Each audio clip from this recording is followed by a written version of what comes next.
आत्ताची धक्कादायक बातमी येत आहे गणपतीपुळे येथून। गणपतीपुळ्यात दर्शन घेऊन समुद्रात अंघोळीसाठी गेले आणि काळाने घाला घातला। 5 जण समुद्रात बुडाले। रत्नागिरी जिल्ह्यातील गणपतीपुळे येथे एक हृदयद्रावक घटना घडली आहे। गणपतीचे दर्शन घेतल्यानंतर समुद्रामध्ये अंघोळीसाठी उतरलेल्या पर्यटकांवर काळाने घाला घातला।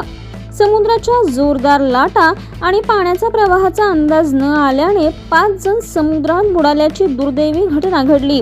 घटनेची माहिती मिळताच स्थानिक प्रशासन, पोलीस आणि बचाव पथकांनी घटनास्थळी धाव घेत शोध मोहीम सुरू केली। या घटनेमुळे परिसरामध्ये हळहळ व्यक्त होत असून पर्यटकांनी समुद्रामध्ये उतरताना सुरक्षेचे नियम पाळावेत असे आवाहन प्रशासनाकडून करण्यात आले आहे। मृतांच्या नातेवाईकांवर दुःखाचा डोंगर कोसळलेला आहे। आज गणपतीपुळे इथे समुद्र किनाऱ्यावर साधारणतः 10 ते 10:30च्या दरम्यान 19 छत्रपती संभाजीनगरचे बिडकीचे काही मुलं इथे समुद्रामध्ये पाण्यामध्ये पोहण्यासाठी उतरले असतात। त्यातील 5 जण वाहून गेल्याची घटना घडलेली आहे।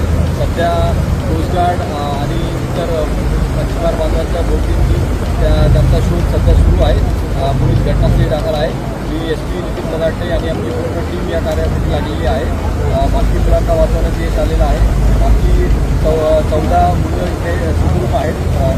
जे मध्ये मुलं गेलेले आहेत त्यांचे शोध सुरू आहेत ते असे की आदित्य राऊत, अनिकेत पिवराळे, आनंद नरवडे, प्रेम आदमाने, यश कांबळे हे 5 मुलं समुद्रामध्ये गेलेले आहेत। वाहून त्यांचा